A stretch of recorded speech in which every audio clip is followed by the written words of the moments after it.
మరి మనం గడిచినటువంటి ఆరాధన దినంలో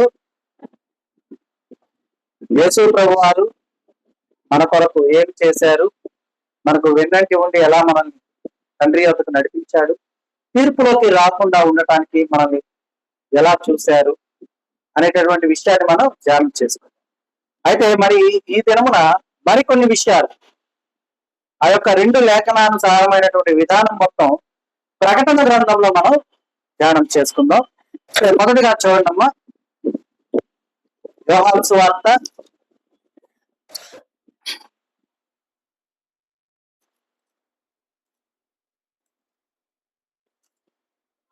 14వ అధ్యాయం 6వ వచనము.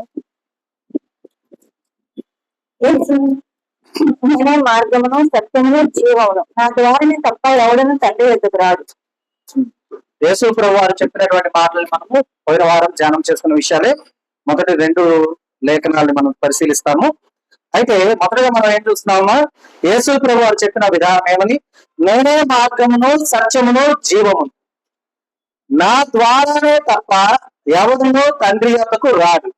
అంటే తండ్రి యొద్దకు మనం వెళ్ళాలి అంటే మనకు మార్గము సత్యము జీవమై ఉన్నటువంటి యేసయ్యతో మాత్రమే మనం వెళ్ళగలం. ఇక విడిగా మనం ఏమి చేసినా కూడా సాధ్యమయ్యేదే కాదు. మరి ఆయన మార్గమై ఉన్నాడు, సత్యమై ఉన్నాడు, జీవమై ఉన్నాడు. ఈ మూడిటి మన లోకపరమైనటువంటి విధానంలో ఏంటనే అర్థం ఊరుగా చూసుకుందాం. ఇప్పుడు మార్గము అంటే ఏంటి మనకు తెలిసింది, దారి, నడిచేటటువంటిది అని. అంటే అదేం చేస్తుంది, ఒక చోటు నుండి మరొక చోటుకి నిన్ను చేరుస్తుంది అనమాట. అంటే నీ గమ్యస్థానానికి నిన్ను చేర్చేటటువంటి వారధి. ఓకేనా? అలాగే సత్యము అంటే అర్థం ఏంటి, ఉన్నది ఉన్నట్టు అని అర్థం. అర్థమైందా? సత్యము అంటే ఏంటంటే అక్కడ ఏదైతే ఉన్నదో అది అంతే అని అర్థం. లేని దాన్ని సత్యం అని మనం చెప్పలేము. అయితే మూడవది ఏమంటున్నాడు, జీవమును అంటున్నాడు. అంటే మార్గం అంటే నువ్వు నడిచేటటువంటి త్రోవ నేనే అని అంటున్నాడు, నీకు కనిపించే నిజం నేనే అంటున్నాడు. అలాగే జీవం అంటే ఎప్పటికీ కూడా నశించనిది అని అర్థం. అదేందా? ఇప్పుడు మనకి పురాణ కథలు కొన్ని బాగా తెలుసు మనకి, అవునా? అన్నదమ్ములు ఇద్దరు, రాముడు లక్ష్మణుడు గురించి మనకు తెలుసు. లక్ష్మణుడు స్పృహ తప్పిపోతేనో లేదా మరణిస్తేనో రాముడు ఒక వేరుని తెప్పిస్తాడు. దాని పేరేంటి, సంజీవని. ఓకేనా? అది తెప్పించి అది ఏదో మొక్క తెలియకుండా ఆయన సేవకుడు ఏం చేస్తాడంటే ఆ పన్నుని పిగిలించుకొని వచ్చి అందులో ఏముందో తీసుకోవాలి అని చెప్పి వాళ్ళకి ఇస్తాడు. వాళ్ళు తీసుకుంటారు, అతను బ్రతికిస్తాడు. అంటే అందులో ఆ మొక్క ఏదైనా కానివ్వండి, అది ఇతిహాసమో లేకపోతే ఒక కథో లేకపోతే ఒక నిజమో ఏదైనా కానివ్వండి, ఆ సంజీవని అన్నటువంటి దానిలో ఏముంది అని ఏంటి అర్థం, జీవింప చేసేది అని అర్థం. అంటే నశించిపోయేది కాదు అని, అంటే అంతరించిపోయేది కాదు అని, మరణించేది కాదు అని అర్థం. ఆ రీతిగానే జీవమునై ఉన్నాను అని చెప్పిన ఆ విధానము ఎప్పటికీ కూడా సజీవంగా ఉంటుంది. మరి ఈ 3 కలిసినటువంటి ఆయన ఉండగా ఆయన ఏం చెప్తున్నాడు, నా ద్వారా తప్ప తండ్రి యొక్కకు ఎవరు కూడా రాలేడు. అర్థమైనా? అయితే కండిషన్ చెప్పుకున్నాడు ఒకటి. మనం గడిచిన వారంలో ఇంకో కండిషన్ కూడా చూసుకున్నాం. అది చూడండి, 5వ అధ్యాయం 24వ వచనం చూడండి. ఈ రెండింటి కలుపుకొని మనం ప్రకటన గ్రంథం చూద్దాం. నా మాట నన్ను పంపిన వారి యందు విశ్వాసం ఉంచేవాడు నిత్య జీవం గలవాడు, వారి తీర్పులోనికి రాక మరణంలో నుండి జీవంలోనికి దాటి ఉన్నాడని మీతో నిశ్చయముగా చెప్పుచున్నాను అన్నాడు. అంటే ఇక్కడ ఏమంటున్నారు యేసుప్రభు వారు, నా మాట విని నన్ను పంపిన వారి యందు విశ్వాసం ఉంచేవాడు. అంటే ఇక్కడ మొదటగా ఏం చెప్పాడు, నేనే మార్గము సత్యము జీవమై ఉన్నాను, నా ద్వారా తప్ప మరెవరు కూడా తండ్రి వద్దకు రాడు. ఓకేనా? కాబట్టి నా మాట విని నన్ను పంపిన వారి యందు విశ్వాసం ఉంచువాడు. ఎవరైతే యేసయ్య మాటలు వింటున్నాడో, ఎవరైతే యేసయ్యను పంపించిన వారి యందు తండ్రి యందు విశ్వాసం ఉంచి ఉన్నాడో వాడు ఎలా ఉన్నాడమ్మా, నిత్య జీవం గలవాడు. నేను జీవమునే ఉన్నాను అన్నారు యేసు ప్రభు వారు. ఓకేనా? అంటే జీవం ఉన్నది. నీవు ఎవరుగా ఉన్నావు, ఇక్కడ నిత్యముగా ఉన్నావు.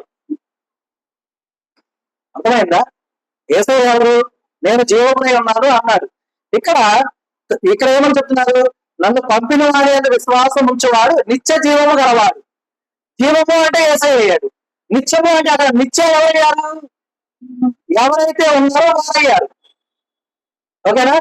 అంటే నీవో నేనో ఎవరో నిత్య అనే ప్రదేశంలో, నిత్య అనే అర్థం ఏంటి? ఎప్పటికి నీవే అర్థం. అప్పుడప్పుడు మనం టీవీల్లో న్యూస్ లో చూస్తూ ఉంటాం, ఎవరన్నా ఒకరిని మోసం చేసి మరొకరిని వివాహాలు చేసుకుంటూ, చాలా వివాహాలు చేసుకుంటే అలా మోసం చేసేవాళ్ళు, కట్నాల కోసం మోసం చేసే వాళ్ళని నిత్య పెళ్లి కొడుకు అని రాస్తారు.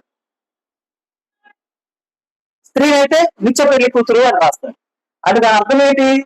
ఎప్పుడు కూడా పెళ్లి కూతురుగానే పెళ్లి కొడుకుగానే ఉంటున్నారు వీరు అని అర్థం. ఇక యేసయ్యని నమ్మి ఆయన మాట విన్నవారును, అలాగే తండ్రి మీద విశ్వాసం ఉంచుకున్న వారును ఎవరుగా ఉన్నారు? నిత్య జీవము గలవారుగా ఉన్నాడు. అర్థమైందా? అంటే నిత్యం యేసయ్యని కలిగిన వారుగా ఉన్నాడు. అది గుర్తుపెట్టుకోండి. సో వాడు తీర్పులోకి రాడు. ఇందాక ఆయన యందు మాత్రమే, ఆయన ద్వారా మాత్రమే తండ్రి వద్దకు వెళ్ళగలడు ఎవరైనా. అలా కాకుండా ఎవరు కూడా తండ్రి వద్దకు రాడు. కానీ ఇక్కడ ఉన్నటువంటి విషయం ఏంటి? ఆయన యందు ఉన్నటువంటి వాడు తీర్పులోకి రాడు.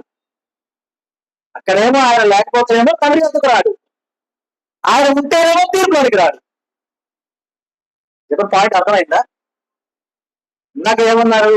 నా ద్వారానే తప్ప ఎవరు తండ్రి వద్దకు రాడు. అంటే నేను లేకపోతే వాడు తండ్రి వద్దకు రాడు, నేనుంటే వాడు తీర్పులోకి రాడు.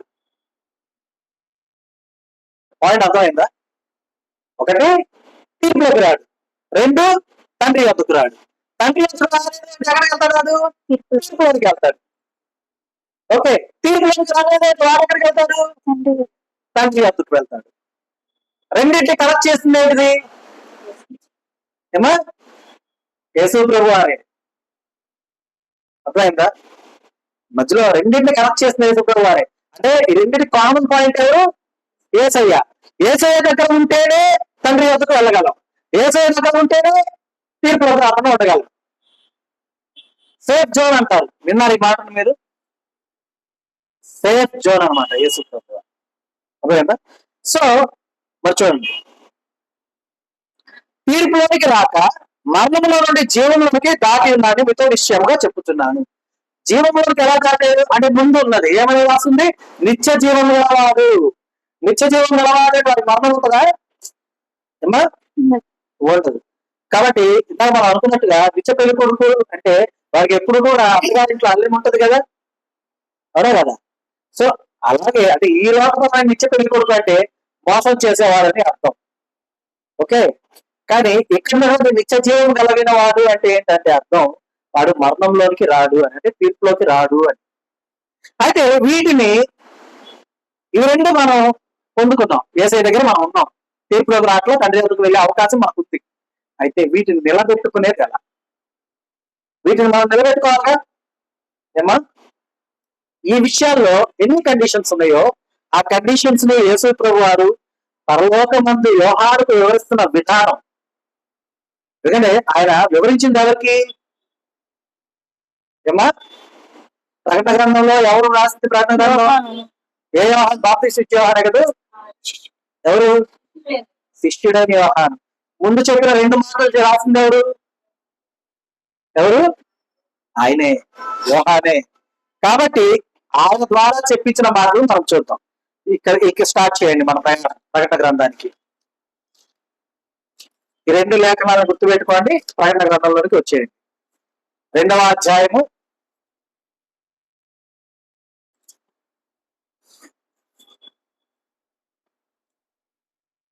11వ వచనం చూడమ్మా.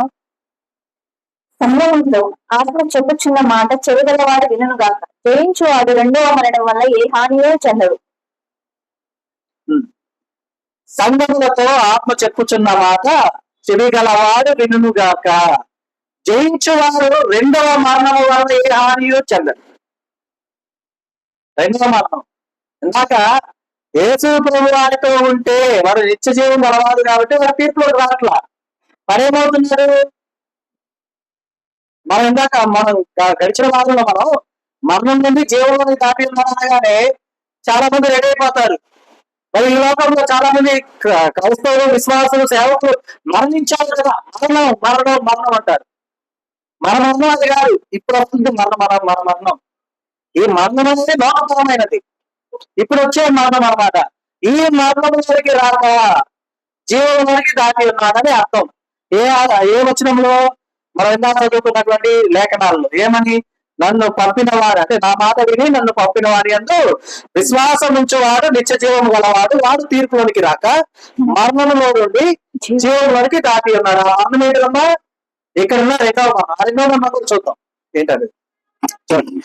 సంఘములతో ఆత్మ చెప్పుతున్న మాట చెవి గలవాడు వినుడు గాక. వినడం అంటే అర్థం ఏంటి? విన్నా మా భాష గారు చెప్పారు, మేము విన్నాం కాదు, ఆచరించటం. దైవ సేవకులు చెప్పినటువంటి మాటలను ఆచరించాలి. అని ఆచరించడం మళ్ళీ ఎక్కడ ఉంటుంది కండిషన్. వినేసాం చేసేసాం కాదు, పరిశీలించుకోవాలి దాన్ని. ఇది మా సేవకుడు, మా పాస్టర్ గారు చెప్పిన మాట నిజమా కాదా? అనుమానం కాదు, గుర్తుపెట్టుకోండి. మళ్ళా సేవకుల మీద అనుమానంతో అవమానకరమైనటువంటి ఆలోచన కాదు, అది కూడా మళ్ళా విమర్శాత్మకమైనటువంటిది కాదు. విమర్శ పాపము. పరిశోధించుకోవచ్చు, తర్కించుకోవచ్చు. చెప్పిన లేఖనాలన్నింటినీ రాసుకుంటున్న వారుగా ఉండగా మనం ఈ లేఖనాలు మా భాష గారు చెప్పిన మాటల ప్రకారం ఈ లేఖనంలో ఉన్నటువంటి అంతరార్థం ఇదా కాదా అని యోచించుకొని అప్పుడు చేయాలి. అర్థమైందా? ఎప్పుడు చేయాలమ్మా? యోచించుకొని అప్పుడు చేయాలి. ఎందుకంటే ఒక చెంప మీద కొడితే రెండో చెంప చూపమని యేసు ప్రభువు గారు చెప్పారు కదా. ఈ చిన్న పిల్లల గురించి చెప్తున్నారు, చదువుకున్న పిల్లల గురించి చెప్తున్నారు. ఇప్పుడు ఒక చెంప మీద కొట్టగానే బడి కొడదాం అని చెప్పి నేను పోను అన్నాడు. ఒక చెంప మీద కొట్టగానే రెండో చెంప చూపి చీటు కూడా కొట్టి నేను పోను అంటే కుదురుతా? అర్థం ఏంటి అక్కడ? అది అర్థం చేసుకోవాలి. ఆ అర్థము ఏమై ఉన్నదో ఆ లోపల ఉన్నటువంటి ఆ యొక్క క్షుణ్ణమైన పరిశీలించి తెలుసుకోవాలన్నమాట.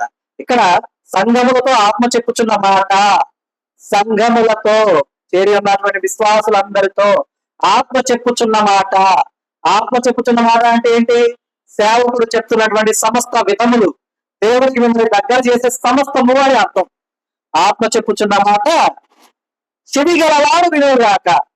చెవి గలవాడు ఎవరు? విని గుర్తుంచుకొని ఆచరించటకు ముందు ఆలోచించి పరిశీలించుకొని తర్వాత ఆచరించిన వాడు చెవి గలవాడు. అంటే దాని అర్థం ఏంటి? విన్నవాడు అని అర్థం. అర్థమైందా? సో వినుగాక, అప్పుడు జయించువాడుగా ఉంటాడు వాడు. అర్థమైందా? ఇప్పుడు మనం దారిలో వెళ్తున్నామమ్మా, వెళ్తుంటే మన గమక కాలు వేసాం కొట్లో, చాలా లోతు, మన మోకాల దాకా మునిగిపోయింది, దెబ్బ తగిలింది. ఎట్టగా మనం పైకి వేసాం, మనం ఏం చెప్తాం? అరే ఇట్లా అడవు అక్కడ అని చెప్తాం.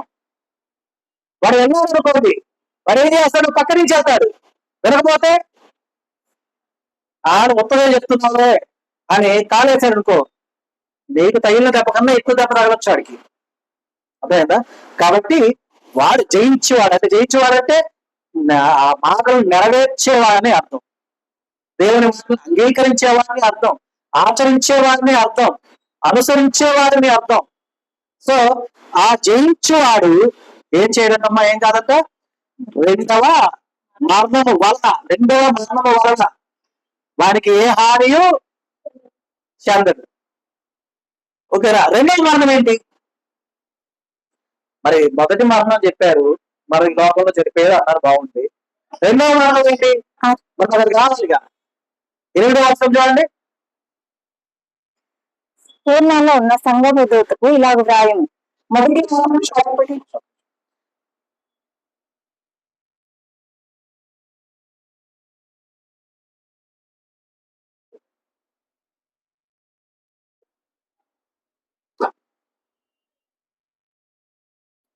21వ అధ్యాయము 8వ వచనం చూడండి. తిరిగి వారును అవిశ్వాసులను, అస్థిరులను, నరహంతకులను, వ్యభిచారులను, మాంత్రికులను, విగ్రహారాధికులను, అబద్ధకులందరూ అగ్ని గంధములతో ఉన్న మళ్ళీ గుండంలో పాల్గొనదు. ఇది రెండవ మరణం. రెండవ మరణం ఏంటమ్మా? దాకా జయించేవాడు రెండవ మరణం వల్ల ఏ హాని కూడా వాడు పొందదు, వాడికి ఏ హాని కలగదు. కానీ రెండవ మరణం అనేది ఎవరికి లభిస్తుంది? ఆ రెండవ మరణంలో ఎవరు ఉంటున్నారు? అసలు ఆ రెండవ మరణం అంటే ఏంటి? పిరికి వారును, అవిశ్వాసులను, అసహ్యులను, నరహంతకులను, వ్యభిచారులను, మాంత్రికులను, విగ్రహారాధికులు, అబద్ధీకులు అందరూ కూడా అగ్ని గంధకములతో మండు గుండములో పాలు పొందుతురు. వారు ఎవరుగా ఉన్నారు? దేన్ని పొందుకుంటారు వాళ్ళు? అది రెండవ మరణం. ఏంటి రెండవ మరణం? అగ్ని గంధకముల గుండము, అందులో పాలు పొందడం అనేది రెండవ మరణం. అర్థమైందా? ఈ లోక మరణము దేహాన్ని విడిచిపెడుతుంది ఆత్మ. అక్కడున్న మరణము ఆత్మను విడిచిపెడితే అగ్నిగుండం. చెప్పింది అర్థమైందా నేను చెప్పింది? ఈ లోక మరణమేమో దేహాన్ని విడిచిపెట్టదు ఆత్మ, కానీ ఆ లోకంలో ఉన్నటువంటి రెండవ మరణము ఆత్మను విడిచిపెట్టదు. అదే కదా అంటారు, అగ్ని ఆరదు, పురుగు చావదు. అయితే వాళ్ళెవరు? అక్కడికి వెళ్ళే వాళ్ళు ఎవరు? ఇక్కడ ఎన్ని విధానాలు చెప్పారు? 1, 2, 3, 4, 5, 6, 7, 8, 9. ఎవరెవరు? తిరిగి వారు. మనం ఎప్పుడు ధైర్యంగా ఉండాలని చెప్తుంటాం. ఏ విషయంలో భయపడద్దు, ఏ విషయంలో కంగారు పడదు, ధైర్యంగా ఉండాలి. మొదట తిరిగి వారు ఉన్నారు, తర్వాత అవిశ్వాసులు ఉన్నారు, తర్వాత అసహ్యులు ఉన్నారు. అసహ్యులు అంటే ఈ లోకంలో చేదరించుకునేటటువంటి పనులు చేసే వాళ్ళు ఉంటుంటారు కదా, వాళ్ళు అసహ్యులు అన్నమాట. వారు ఉన్నారు. అలాగే నరహంతకులు ఉన్నారు, హత్య చేసేటటువంటి వారు ఉన్నారు. అలాగే వ్యభిచారులు ఉన్నారు, అలాగే మాంత్రికులు ఉన్నారు, అలాగే విగ్రహారాధికులు ఉన్నారు, అబద్ధీకులు ఉన్నారు. అర్థమైందా? ఎందుకు అబద్ధీకులు ఉన్నారు? అబద్ధాలకు జరుపుడు ఎవరు? ఇక్కడ వెంటనే మనం ఒక ఆలోచన వచ్చేస్తాయి. అయ్యో ఇంకా ఒక్కన మొన్న ఒక మాట అబద్ధం ఆడేశాను, మరి ఇప్పుడు నేను కూడా అగ్నికాండకానికి వెళ్ళిపోతానా, అగ్నిగుండంలో పడిపోతానా? అంటే ఇక్కడ అబద్ధం అంటే ఏంటంటే నీవు దేవుని ఎదుట చెప్పేటటువంటి అసత్య వాక్కులు. అర్థమైందా? అంటే ఇవి రెండు సందర్భాలు మనం కూడా జ్ఞాపకం చేస్తాం. ఏదైనా వరంలో ఆదాము పిలిచి అడిగినప్పుడు వారు చెప్పాల్సింది నిజం. ఏంటది? మేము ఈ పండ్లు తిన్నాం, మాకు ఇలా అయింది అని. కానీ వాళ్ళు అక్కడ చెప్పింది ఏంటిది? ఏం చెప్పారు? నాకు ఏమి ఇచ్చింది నేను తిన్నాను. ఆమె ఏం చేసింది? ఆ పాము నన్ను మోసం చేసింది. అంటే నిజాన్ని కప్పిపుచ్చారు వాళ్ళు. మన పిల్లల స్కూల్కి వెళ్ళడం కోసం ఏదో ఒక అబద్ధం చెప్తాం, అది కాదు. లేదంటే ఎవరికైనా మేలు జరగడం కోసం ఒకరి మీద ఒకరికి చెప్పడం ఎందుకులే అని చెప్పి వారందరి మాటను మనం చెప్పకుండా దాచిపెట్టి ఒక మాట చెప్తాం, వేరే మాట చెప్తాం, నేను అట్లా అనలేదులే అని. దాన్ని ఎందుకని? పరస్పర క్షేమాభివృద్ధి కోసం చెప్పింది అది, అంతేగాని ఒకరికి హాని కలిగించే విధంగా చెప్పింది కాదు. అలాగే అపోస్తలుల ఎదుట అక్కడ భూమిని అమ్ముకున్నటువంటి వారి ఇరువురు వచ్చి అబద్ధం చెప్తారు. అప్పుడు వారు అంటారు, నీదే అయి ఉన్నప్పుడు ఆత్మను మోసం చేయడానికి నువ్వు అబద్ధం చెప్పేలాగా నిన్ను ఎలాగా అపవాది ప్రేరేపించింది. అర్థమైందా? అంటే అబద్ధాల్లో ఇలాంటి అంటే ఒక అబద్ధం అనేది ఎదుటి వారి క్షేమాన్ని తీసివేసేదిగా ఉంటే, ఎదుటి వారికి కీడు చేసేదిగా ఉంటే, ఆ రీతిగా నీకు కూడా కీడు జరిగేదిగా ఉంటే అది దేవుని కనుదృష్టి ఎదుట అబద్ధముగా పరిగణించబడుతుంది. ఎందుకంటే అబద్ధాలకు జనుకుడైన వాడు నిన్ను అబద్ధాలతో మోసం చేస్తాడు. నీకు అబద్ధాలతో లాభాన్ని తెచ్చిపెడతాడు, నీకు శ్రేయస్కరమైన జీవితాన్ని ఎప్పుడు అభ్యపెడతాడు, మోసం చేస్తాడు. కాబట్టి ఆ రీతికరమైనటువంటి అబద్ధాలు, అంతేగాని ఏదో మనం పొద్దున్న లేచినప్పటి నుంచి ఒకరి పిల్లలతోనో లేకపోతే మన ఇరుగు పొరుగుతోనో, ఇప్పుడు మన కాడ డబ్బులు ఉన్నాయి, అవి మనకి ఏదో అవసరానికి ఉన్నాయి, వాళ్ళు వచ్చి అడిగితే మనం లేవని చెప్తాం. అదే అబద్ధమైన వాస్తవంగా చెప్పుకోవాలంటే కానీ అదేంటి, నీ అవసరం కూడా నీకు ఉన్నాయి, లేదు వాళ్ళు తీసుకున్నాక అసలు ఇవ్వరు అనుకోండి, చాలా ఇవ్వాలి మనకు. అలాంటి విషయాలు కూడా మనం ఏం చేస్తాం, మా దగ్గర లేవని చెప్తాం. ఇవన్నీ లోకపరమైనటువంటి అబద్ధాలే, కానీ ఎదుటి వారికి హాని చేసేదే లేదు, అలాగే నీ ఆత్మను హానికరమైనటువంటి మార్గంలో నడిపించేదే లేదు. కాబట్టి దాన్ని పరిశోధించుకోవాలి. ఈ అబద్ధము అంటే ఏంటి దేవా అని చెప్పి దేవుని కనుక వేడుకుంటే చక్కని ఆలోచనలు మీకు ఇస్తాడు. అర్థమైందా? కాబట్టి గమనించండి, ఈ యొక్క విధానంలో ఈ 9 విధానాల్లో మనం ఎందులో కూడా లేకుండా ఉండటానికి మనల్ని మనము జాగ్రత్త పరచుకోవాలి. ఎందుకంటే అవి ఉన్నవాడు తండ్రి మాట విన్నవాడు కాదు, యేసయ్య మాట విన్నవాడు కాదు. అర్థమైందా? యేసు ప్రభు వారు ఏమన్నారు? నా మాట విని అన్నాడు, అంటే వినాలి అన్నాడు. ప్రకటన గ్రంథంలో ఏమన్నాడు? జయించువాడు ఆత్మ సంఘముతో చెప్పుచున్న మాట వినుగాక అన్నాడు. అంటే విన్నవాడు ఏం చేయాలి? ఆచరించేవాడుగా ఉండాలి. కాబట్టి అలా ఉన్నవాడు జయించేవాడుగా ఉంటున్నాడు. కాబట్టి వాడు రెండవ మరణం వాడిని ఏమి చేయదు, ఏ హాని రాదు వాడికి. రెండవ మరణం అంటే ఏమై ఉన్నది? అగ్ని గంధకముతో మంట గుండకమై ఉంది, గుండమై ఉన్నది. అర్థమైందా? అందులోకి వెళ్ళేవాడుగా ఉండకూడదు. అంటే నువ్వు ఎక్కడ ఉండాలి? క్రీస్తుతో ఉండాలి. క్రీస్తుతో ఉండాలి. ఎలా ఉండాలి? ధైర్యంగా ఉండాలి. అర్థమైందా? విశ్వాసిగా ఉండాలి, మంచి పనులు చేసేవాడుగా ఉండాలి. ఓకేనా? ఎవరిని కూడా హత్య చేసే ఆలోచనతో కానీ హత్య చేసేవాడుగా కానీ ఉండకూడదు. అలాగే మంచి క్యారెక్టరైజేషన్ ఉండాలి. అలాగే మంత్రాలకు చింతకాయలు రాని విధంగా నేను మాంత్రికుడుగా ఉంటారనేటటువంటి వాటిని వదిలేయాలి. ఎందుకంటే చాలా మంది చెప్తారు అద్భుత కార్యాలు జరుగుతాయి, దేవుడు చేస్తాడు. దేవుడు చేస్తాడు, అది నువ్వు చేస్తావా? ఎవరు చేసేది అద్భుత కార్యాలు? దేవుడు చేసేది. మనుషుల వల్ల అయితే అవదు.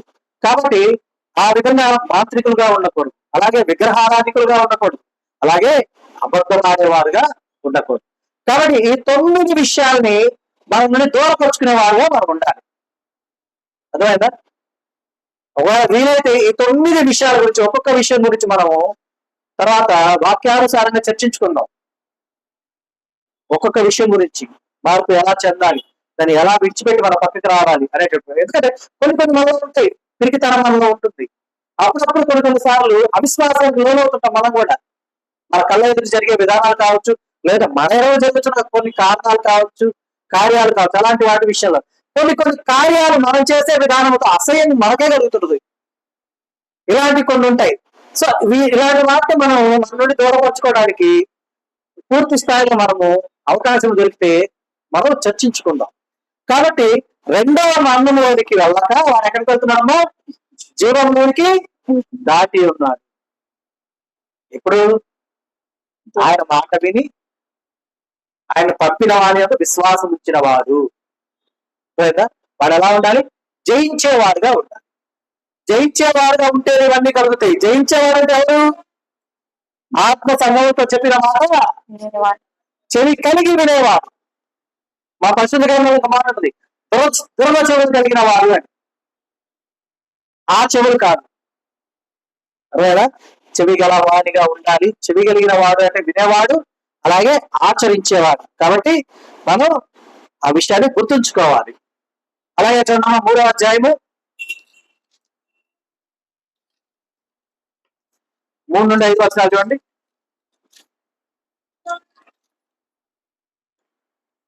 ఎలాగ ఉపదేశం పొందితో ఎలాగ వింటివో జ్ఞాపకం చేసుకొని దానిని గైకొంచు మారు మనసు పొందవు. నీవు జాగరూకుడి వల్ల ఉండని ఎడలా నేను దొంగవని వచ్చిదను. ఏ గడియ నువ్వు మీదకి వచ్చిదనో నీకు తెలియనే తెలియదు. అయితే తమ వస్త్రములను అపవిత్రపరచుకొనని కొందరు సార్దీసులో నీ ఎదుట ఉన్నారు. వారి అడుగులు కనుక తెల్లని వస్త్రము ధరించుకొని నాతో కూడా సంచరించదు. జయించు వారు అలాగున తెల్లని వస్త్రము ధరించుకోను. జీవ గ్రంథంలో నుంచి అతని పేరంత మాత్రంలో తురుపు పెట్టక నా తండ్రి ఎదురును ఆయన దూతల ఎదురును అతని పేరు ఒప్పుకోండి. సమూహంతో ఆత్మ చెప్పుచున్న మాట చెరగలవాడు వినను కాక. ఇక్కడ మనం చూసినట్లయితే కనుక మాకు కొన్ని బాధ్యత అప్పచెప్పారు దేవుడు. ఏంటవి? నీవేలాగూ ఉపదేశము పొందితివో ఏలాగూ విట్టివో జ్ఞాపకము చేసుకొని దానిని గైకొనుచు మారు మనసు పొందుము. నీవు జాగరూకుడై ఉండని ఎడలా, అంటే జాగ్రత్తగా మెలకువగా ఉండని ఎడలా నేను దొంగలనే వచ్చేదను. ఏ గడియలు నీ మీదకు వచ్చేదనో నీకు తెలియనే తెలియదు. ఏ సమయాన వస్తారో ఎవరికి తెలుస్తుందా? తెలియదు. ఎందుకంటే మన ముందు జరిగిన ఒక సంఘటన ఉంది. మన సంఘ కాపరి యజమానుడు మంచినీళ్ళు అయితే తీసుకొచ్చి గ్లాస్ ఇచ్చి తిరిగి గ్లాస్ ఇచ్చే లోపే దేహాన్ని విడిచిపెట్టేసింది. అంటే ఏ క్షణము ఏ రీతిగా జరుగుతుందో ఎప్పటికీ తెలియదు. నేను ఎప్పుడు వచ్చి నిన్ను అడుగుతానో నీకు తెలియదు. కాబట్టి ఎలా ఉండాలి? అలర్ట్ గా ఉండాలి, జాగ్రత్తగా ఉండాలి. దానికి ముందు ఏం చేయమంటున్నాడు? నీవు ఎలాగో ఉపదేశం పొందితివో. ఉపదేశం సేవకులు దేవుని యొద్ద నుండి ఉపదేశాన్ని పొందుకుంటారు. విశ్వాసులు సేవకుల దగ్గర నుంచి ఉపదేశించబడతారు సేవకుల చేత. సో మీరు కూడా ఎలాగా ఆ యొక్క ఉపదేశాన్ని పొందుకున్నారో అలాగనే విన్నారో, అంటే ఏం విన్నారో, ఏ ఉపదేశాన్ని పొందుకున్నారో వాటిని ఎప్పుడు కూడా ఏం చేయాలమ్మా? జ్ఞాపకం చేసుకుంటూ దాన్ని గైకొనేలాగా ఉండాలి. అంటే దాన్ని ఆచరించేలాగా ఉండాలి, అనుసరించేలాగా ఉండాలి. అర్థమైందా? మన కోపం వచ్చేసి ఒకలాగా, కోపం లేకపోతే ఒకలాగా మనం ఉండకూడదు. చాలా మంది చాలా రకాల వేరియేషన్స్ కనిపిస్తుంటాయి. అన్ని రకాల వేరియేషన్స్ అవసరం లేదు. ఎందుకంటే అన్ని రకాల వేరియేషన్స్ నీలో ఉన్నాయంటే నీ నిజమైన విధానం ఏదో ఎవరికి తెలియదు. అంటే అప్పుడు ఎలా ఉంటావు? వేషధారిగా ఉంటావు. అర్థమవుతుందా? కాబట్టి అది కాదు. నీవు ఏ ఉపదేశం అయితే దేవుని యొద్ద నుండి పొందుకొని ఉన్నావో, ఏ విషయాలైతే విని ఉన్నావో వాటన్నిటినీ జ్ఞాపకం ఉంచుకొని వాటిని గైకొని మారు మనసు పొందాలి మనం. ఒక్కొక్కసారి మా కోపంలో కావచ్చు, లేకపోతే ఒక్కోసారి ఆందోళనలో కావచ్చు, ఒక్కోసారి కలవరపాట్లో కావచ్చు, కంగారులో కావచ్చు, మనం ఏం చేస్తామంటే మిస్టేక్స్ చేస్తుంటాం. అలాంటి జరగకుండా ఉండాలి అంటే మనం ఎప్పుడు కూడా అలర్ట్ గా ఉండాలి. ఎందుకంటే ఆయన ఎందుకు విశ్వాసం ఉంచిన వాడే కదా నిత్య జీవం గలవాడు. విశ్వాసాన్ని కోరుకు క్షణమే ఆయన రాకుండా ఉంటే ఈ క్షణం నేను విశ్వాసాన్ని కోల్పోయా, ఏదో నాకు ఒక ఇబ్బంది కలిగింది, ఈ ఇబ్బందిలో దేవుడు నిజంగా ఉంటే నాకు ఇలా జరుగుద్దా అనే ఆలోచనతో నేను విశ్వాసాన్ని కోల్పోయా. ఆ క్షణం నా దేహాన్ని విడిచిపెట్టింది అనుకోండి, ప్రాణం విశ్వాసంగా విడిచిందా? లేదుగా. నిశ్చయం వస్తుందా? నా ఆత్మక బయటకు వచ్చి ఎంత గబ్బోలు చేస్తే ఏం లాభం? అయ్యా నేను ఎంత ప్రార్థన చేశాను, ఎంతమందిని రక్షించాను, ఎంతమందిని నడిపించాను, ఎంతమందిని జాగ్రత్తగా నీ యొక్క మార్గంలో ఉంచాను అని ఉపయోగమే ఉంది. ఆ క్షణం అవిశ్వాసానికి నిలబడిన క్షణం నా దేహాన్ని ప్రాణం విడిచినచో అవిశ్వాసిగానే వచ్చాడు భక్తి. విశ్వాసిగా కాదుగా, అవిశ్వాసంగా వచ్చిన నేను క్రీస్తునందు ఉన్నారా? లేదు కదా. ఆయన సత్యమై ఉన్నాడు, మార్గమై ఉన్నాడు, జీవమై ఉన్నాడు. కానీ నేను ఆయన ఎందు లేనప్పుడు ఆ క్షణం, ఒక క్షణం రెప్పపాటు కాలం నేను ఆయన్ని విస్మరించాను. ఆ విస్మరించిన ఆ క్షణాన దేహం విడిచిపెట్టగా ఆ దేహం ఎక్కడికి వెళ్తుందమ్మా? జీవంలోకి వెళ్తా, మరణంలోకి వెళ్తా. ఎందుకని? అవిశ్వాసి అని వ్రాయబడి ఉంది అక్కడ. పెరిగివాడును అవిశ్వాసులు. ఆ క్షణం అవిశ్వాసంతో బయటకు వచ్చింది. అవిశ్వాసంతో బయటకు వచ్చింది, మళ్ళీ విశ్వాసంగా మారగలుగుతా? మారుద్దా? మారు. అప్పుడు ఎక్కడికి అగ్ని గంధకంలోకి వెళ్తుంది, రెండవ వర్ణంలోకి వెళ్తుంది. అందుకే యేసయ్య అంటున్నారు, ఏమంటున్నారు? ఏ గడియ నేను వస్తానో నీకు తెలియదు. కాబట్టి ఎలా ఉండాలి? జాగ్రత్త కలిగిన వారే, మిమ్మల్ని మీరు పరిశీలించుకుంటూ పరిశోధించుకుంటూ, నేను మీకు ఏం చెప్పానో, మీరు ఏం విన్నారో అంటే ఎప్పటికీ జ్ఞాపకం ఉంచుకుంటూ, ఎప్పటికప్పుడు మానవ అనుభవాన్ని కలిగి చేసుకుంటూ మీరు జాగ్రత్తగా ఉండండి. ఎందుకంటే నేను వచ్చే గడియ మీకు తెలియదు. దొంగలనే వస్తాను నేను. అది దొంగతనం చేయడానికి వస్తానంటలా. చాలా మంది ఉన్నారు, దొంగలు వస్తాడు, దొంగలా వస్తాడా? దొంగతనం చేయడానికి వస్తాడా? కాదు. వాడు ఏ సమయాన్ని వస్తాడో ఎవరికి తెలియదు. కాబట్టి అది ఉపమానంగా యేసు ప్రభువు చెప్పారు. అర్థమైందా? అయితే తమ వస్తువులను అపవిత్రపరచుకోనని కొంటారు. ఎవరైతే విశ్వాస జీవితంలో అలాగే ఉన్నారు, సుస్థిరంగా ఉన్నారు, వారు నీ వద్ద ఉన్నారు. వారు అర్హులు దేనికి? తెల్లని వస్త్రము ధరించుకోవటకై. అదేనమ్మా. అది అంటే ఈ పరంగా వైట్ వేసుకుని తిరగటం కాదు. వైట్ వేసుకున్నంత మాత్రాన అందరు నిత్య రాజ్యానికి వెళ్ళిపోతారు, వైట్ వేసుకున్న వాళ్ళే వెళ్ళిపోతారు కాదు. గమనించండి, దేవుడిచ్చే తెల్లని వస్త్రాలు వేరు. కాబట్టి చూడండి, వారు అరువులు గనక తెల్లని వస్త్రములు ధరించుకొని నాతో కూడా సంచరించెదరు. ఇప్పుడు యేసు ప్రభు వారితో సిలువ వేయబడ్డ ఇద్దరు ఉన్నారు. ఇద్దరులో ఇంకొకడు అంటే మారుమనసు పొందిన వాడు కూడా ఆ రక్తమడుగులో వాడి వస్త్రాలు కూడా ధరించుంటాయిగా, అవునా? కానీ వాడి దేహాన్ని ప్రాణం విడిచే క్షణాలు వాడు ఎలా ఉన్నాడు? యేసయ్య మాట విన్నాడు, తండ్రి అందు విశ్వాసం ఉంచాడు, మారు మనసు జీవితాన్ని పొందుకున్నాడు, యేసు ప్రభు వారితో ఉన్నాడు. వాడు ఏం పొందుకున్నాడు? నిత్యరాజ్యాన్ని పొందుకున్నాడు. రెండో మరణం లేదు వాడికి, రెండో మరణం పొందల. ఎందుకంటే ఇక్కడ రాయబడింది ఆ మాట ఏమని, అయితే తమ వస్త్రములను అపవిత్రపరచుకోనని కొందరు, వాడు అపవిత్రపరచుకోవాల, ఎందుకంటే మారు మనసు పొందుకున్నాడు కాబట్టి. కొందరు ఉన్నారు, వారు అడుగులు కనుక తెల్లని వస్త్రములు ధరించుకొని నాతో కూడా సంచరించారు. నీవు నాతో కూడా పరదేశంలో ఉందని నీతో నేను నిశ్చయంగా చెప్పుచున్నా అన్నాడు.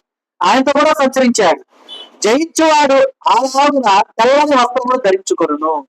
మనం జయించాలంటే ఏం చేయాలి? జయించాలంటే ఏం చేయాలి?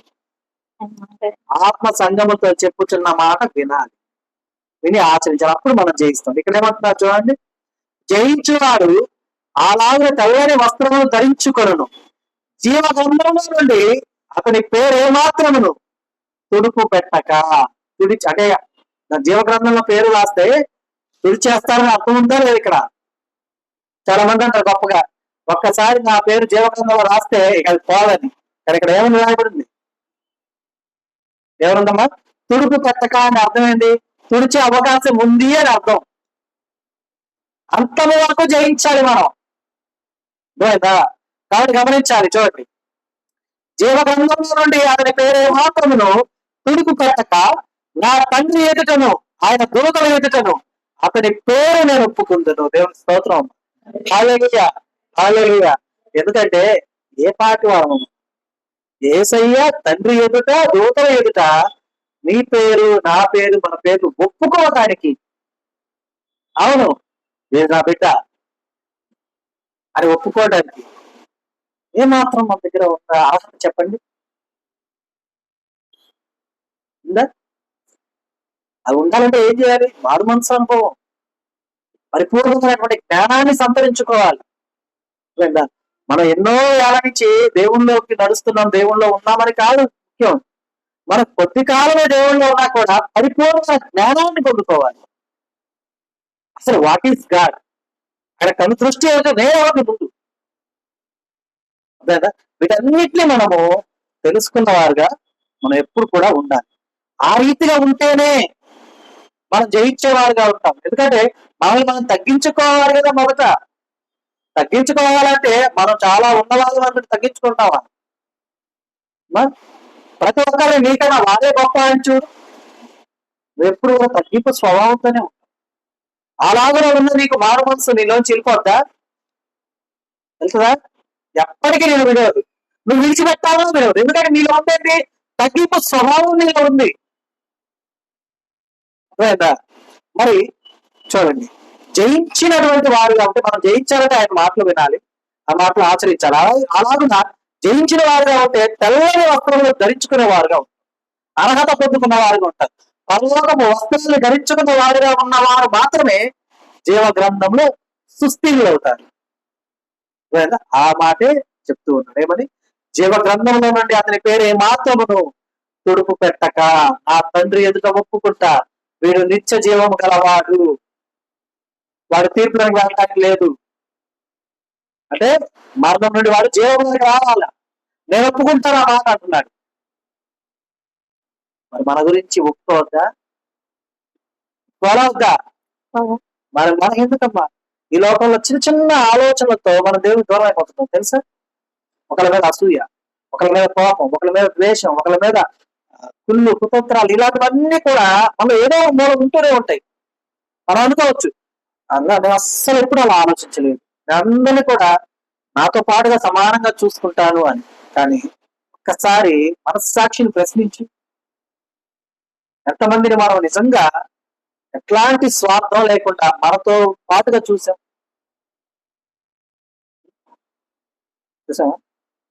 సింపుల్ ఎగ్జాంపుల్ చెప్తా. ఎవరు నొచ్చుకోవద్దు. ఒకవేళ నేను చెప్పిన మాట పని కనుక చేసిన వాళ్ళు ఉంటే ఎవరు బయటపడద్దు, ఎవరు నొచ్చుకోవద్దు. జస్ట్ చెప్తున్నా అంతే, ఓకేనా? మిస్టేక్ చేసుకోవాలి. మనం ఎంతమంది మన ఇంటికి వచ్చి ఎవరన్నా మంచి ఇల్లు అడిగితే మనం తాగని గ్లాసుల్లో ఇచ్చుంటాం చెప్పండి. అంటే బయట వాళ్ళు వస్తే ఇవ్వాలి అని పక్కన పెట్టుంటారు చాలా మంది, వాటిల్లోనే ఇస్తారు. ఇంట్లో వీరు రోజు వాడుతున్నటువంటి గ్లాసుల్లో కానీ వాటిలో కానీ తీసి ఇవ్వరు. ఎంతమంది ఉంటాం. ఎందుకు ఎంగిలి లేదంటే వాళ్ళు మాతో పాట మాతో సమానంగా ఈ ఆలోచన వస్తుంది. ఈ ఆలోచన నీలో ఉంది, బాగానే ఉంది. బయట ఎక్కడికన్నా వెళ్ళినప్పుడు తల పగిలిపోతా టీ తాగుతూ ఉంటావు, వాడు గ్లాసులో ఇస్తారు, ఇంటికాడ గ్లాస్ తీసుకెళ్తామా?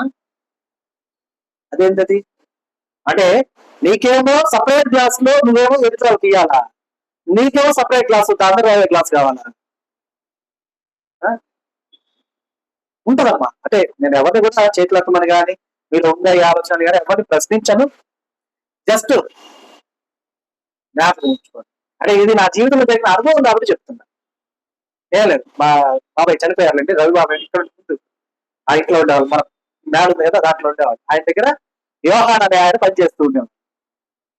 ఆయనకు ఒక చిన్న చెంబులో వాటర్, ఆయన వాటర్ ఆ చెంబులోనే తాగుతుంటారు.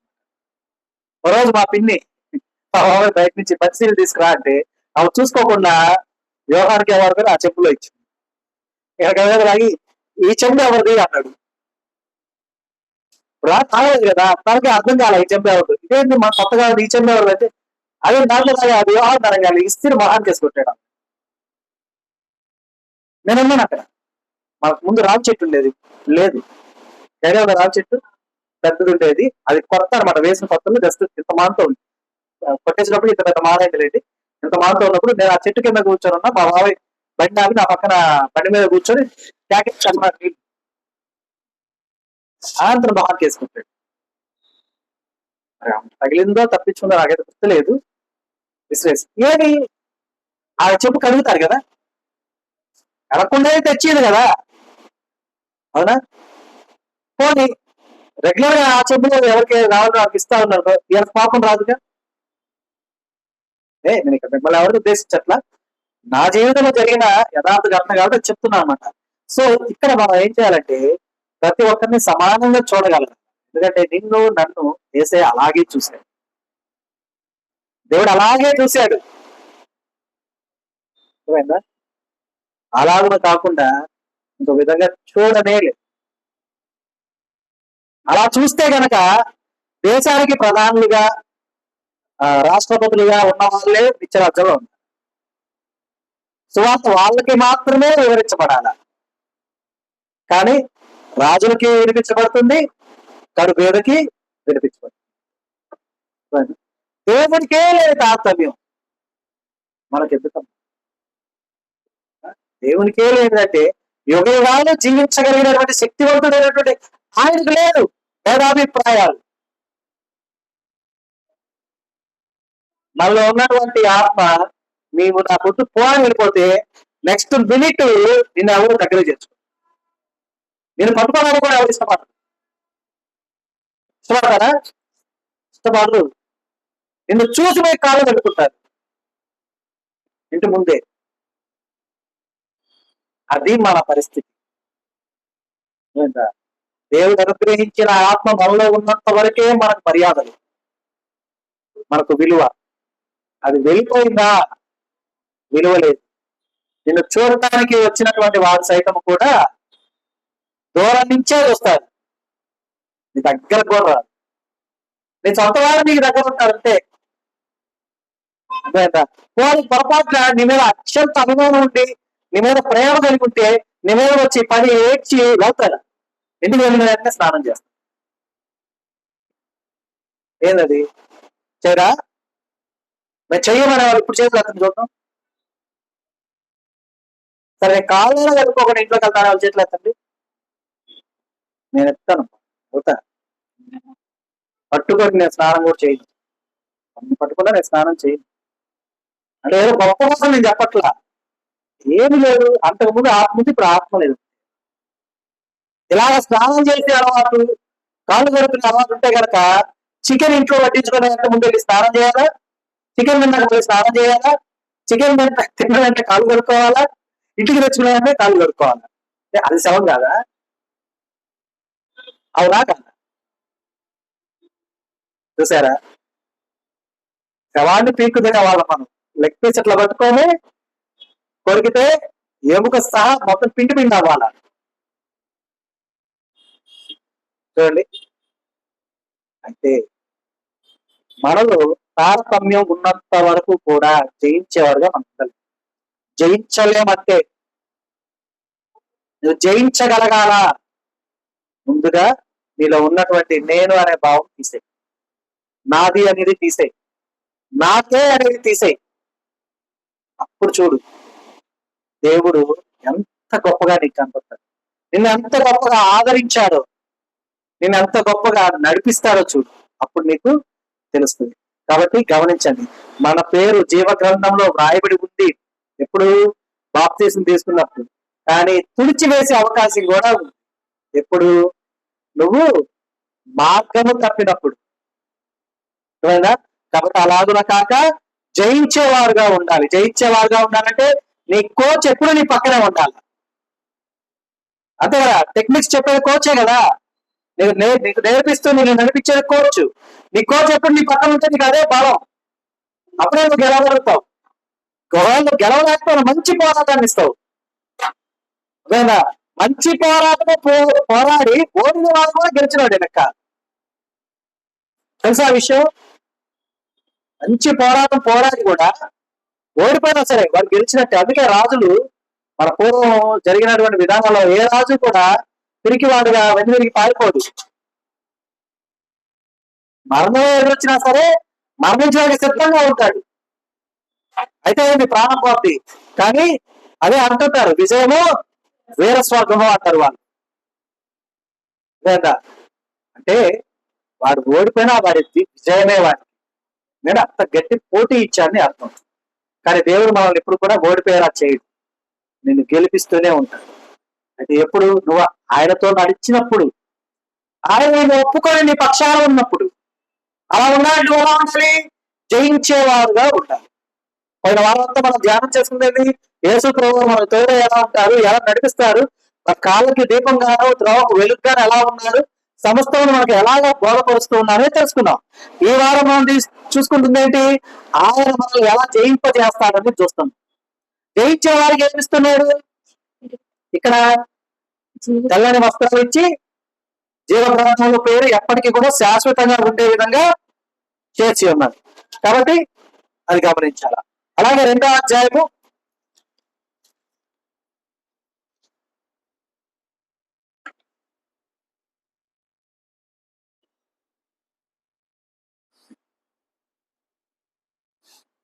25 నుండి 27 వచనాలు. వరకు నీకు కలిగి ఉన్న దానిని గట్టిగా పట్టుకొనడి. నేను నా తండ్రి వలన అధికారం పొందినట్లు జయించు అంతము వరకు నా క్రియలు జాగ్రత్తగా చేయువానికి జనుల మీద అధికారం ఇచ్చేది. చాలు చాలు. మరి ఇక్కడ చూడండి, మనం జనాల్ని గెలవలేదు. మనలో ఉండే కోపం, ద్వేషం ఇవన్నీ అలాగే కలిగాయి. ఒకళ్ళు మనం గెలవలేకపోతే వాడి మీద అసూయ కలుగుతుంది, వాడి క్షేమం చేత వాడి కీడునే ఆలోచిస్తున్నాం. ఎందుకంటే మనకు ఆ బలం చాలక, శక్తి చాలక. కానీ అలాంటివన్నీ ఆలోచించకుండా ఉంటే కనుక ఎలా ఉండాలి చూడండి. యేసు ప్రభువు చెప్తున్నారు ఏమని? నేను వచ్చే వరకు నీకు కలిగి ఉన్న దాన్ని గట్టిగా పట్టుకోనండి. ఏం కలిగి ఉన్న నాకు ఇప్పుడు ఇందాక ఇచ్చాడు? తెల్లని వస్త్రాలు ఇచ్చాడు, జీవ గ్రంథంలో పేరు ఇచ్చాడు. కాబట్టి వాటిని జాగ్రత్తగా పట్టుకొని ఉండాలి. అలాగే చూడండి, నేను నా తండ్రి వలన అధికారం పొందినట్టు జయించుచు అంతము వరకు నా క్రియలు జాగ్రత్తగా చేయడానికి జనుల మీద అధికారం ఇచ్చేదను. అంటే అక్కడేంటి అర్థం? నువ్వు గెలుస్తావని అర్థం. నిస్వార్థంగా ఉండవు, నువ్వు గెలిపిస్తావు దేవుడు, నువ్వు గెలుస్తావు. స్వార్థంతో ఉంటే నువ్వు గెలవలేవు. ఎందుకని? నీకు కలిగిన దాన్ని నువ్వు పట్టుకోలేవు, పోగొట్టుకుంటావు. మరి యేసు ప్రభువు ఏం చెప్తున్నారు? నా తండ్రి వల్ల అధికారం పొందినట్లు నేను జయించచ్చు అన్నాడు. అదే అధికారం నీకు కూడా ఇస్తా అంటున్నాడు కదా.